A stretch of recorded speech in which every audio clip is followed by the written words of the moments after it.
justice and peace and equality. Now the world they will We ready to rock, man. Game Changers Magazine, GCM Network, Voices of the Village podcast. I'm with Dave Newman of Operation Lunchbox, man. How's it going today, Dave? It's going good. How you doing? Man, good. It's been a long time coming, good brother. Yes, sir. Yes, sir. It's been a few years since we sat down and did this. Tell me about who is Dave Newman? Well, Dave Newman, I'm the founder and CEO of Operation Lunchbox. We're an organization that feeds food insecure kids in multiple counties throughout Georgia. Okay. How did you get started with Operation Lunchbox, man? What's the story behind it? I mean, I've seen it from, the day we started, Streets of Gentlemen. Your organization was one of the first organizations we partnered with. And it just caught my attention. Kids got to eat. How did it start? It started from my youth. I grew up in Riverdale, Georgia in a trailer park. Okay. My dad worked for Golden Flake. So a bunch of nights we ate Golden Flake chips for dinner. Right. We were allowed to eat as many stale chips as you could. Okay. So we ate stale chips, and that's where it was birthed from. My mom started actually dealing drugs to provide better for us, went to prison for 2 years. The community helped feed us through them 2 years. So as I got older, I'm like, let's give back. So hungry kids got to eat. I was a hungry kid. Wow. So you went through the actual trauma of growing up, being hungry, coming home from school, nothing in the refrigerator, nothing in the pantry, none of that. You actually I've actually been there. So I was one of these kids.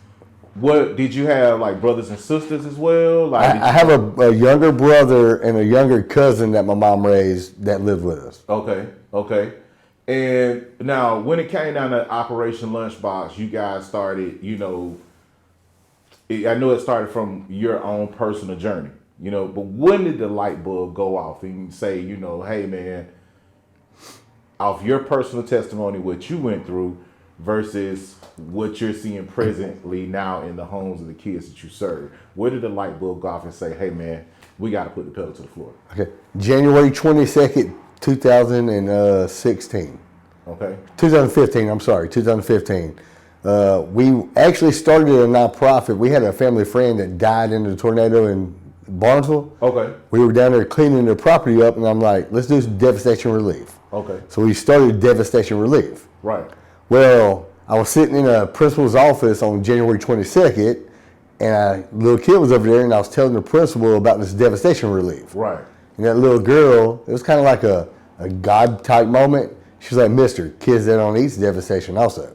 Wow. So I talked to the principal and the counselor. They said they had 36 kids that they knew of that needed groceries. Okay. So we brought groceries back the next day for 36 kids. So y'all brought groceries back for the next day for 36 kids. Did you have a name for the organization? Didn't have a name for it. Well, at the time, the nonprofit was Newman and Christ Ministries. Okay. I took my last name and made it so Newman and Christ Ministries, but we had no idea what this was.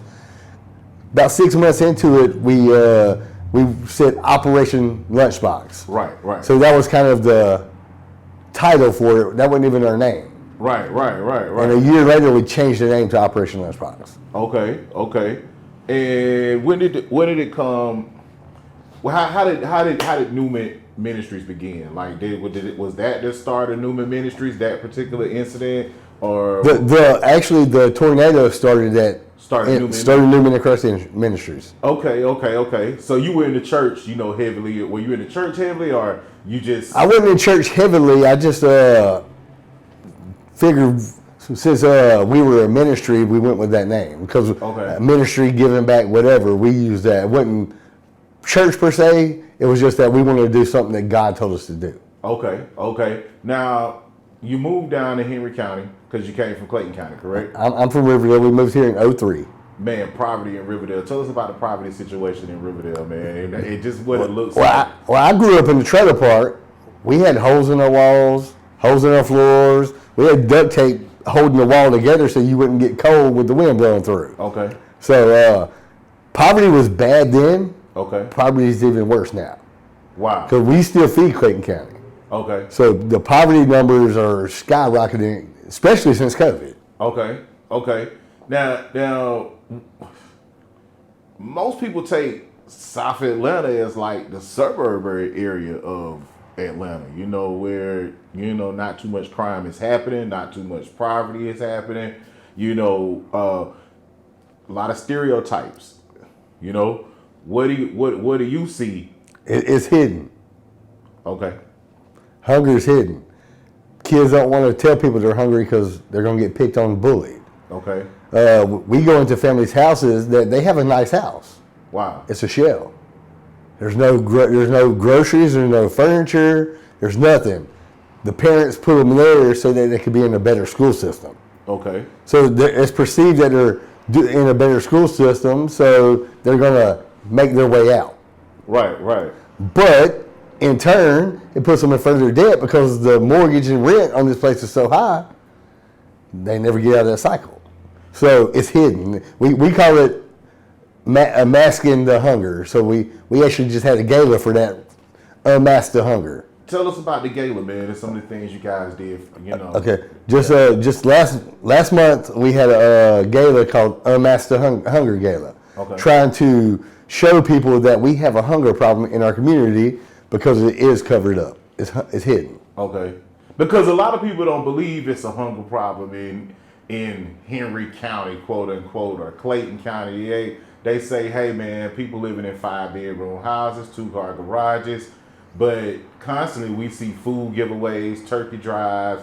I mean, you guys are out here, Shaq is out here, the sheriff's department is out here, and people are just like saying, hey man, nobody's hungry.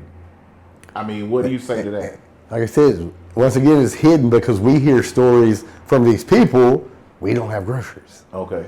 From the kids, really? But it's a status quo type thing. They don't want people to know they're hungry. Right. So it's, like I said, it's hidden. They might drive their Lexus. They might have their nice house, but they're still living paycheck to paycheck because they're trying to be up there with the Joneses, and they can't sustain them. Okay. So they need groceries. Wow.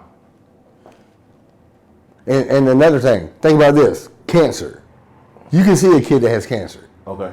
They might lose their hair, they lose weight, whatever. Right. Hunger could be a kid that looks just like me and you.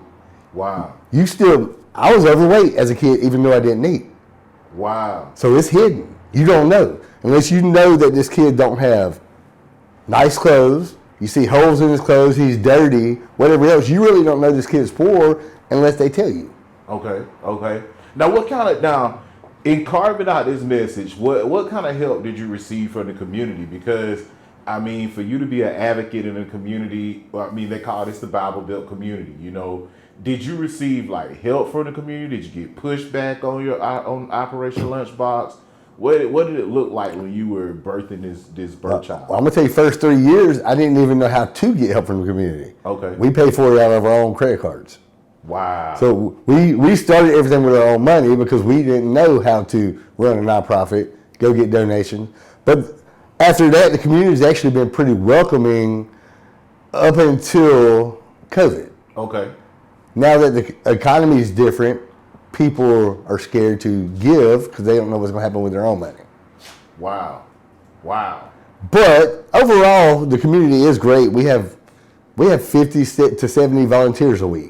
Okay. We have great community sponsors. So the community as a whole is great, but I know people are more scared now because of the economy. They're more scared because of the economy. Now, with the economy going down, that means that the numbers are going up. The numbers are going up, So how is it can community members partner with Operation Lunchbox? Well, community members, you can go to operationlunchbox.org and donate. Your donation is tax deductible. We are a 501c3. Okay. You can buy non-perishable groceries, bring them to us, or you can come volunteer. Okay. All right, man. Game Changers Media Network, Game Changers Magazine, Voices of the Village podcast. We're going to go to a commercial break with Dave Newman, Operation Lunchbox. Kids Gotta Eat. You guys stay tuned. Ease up.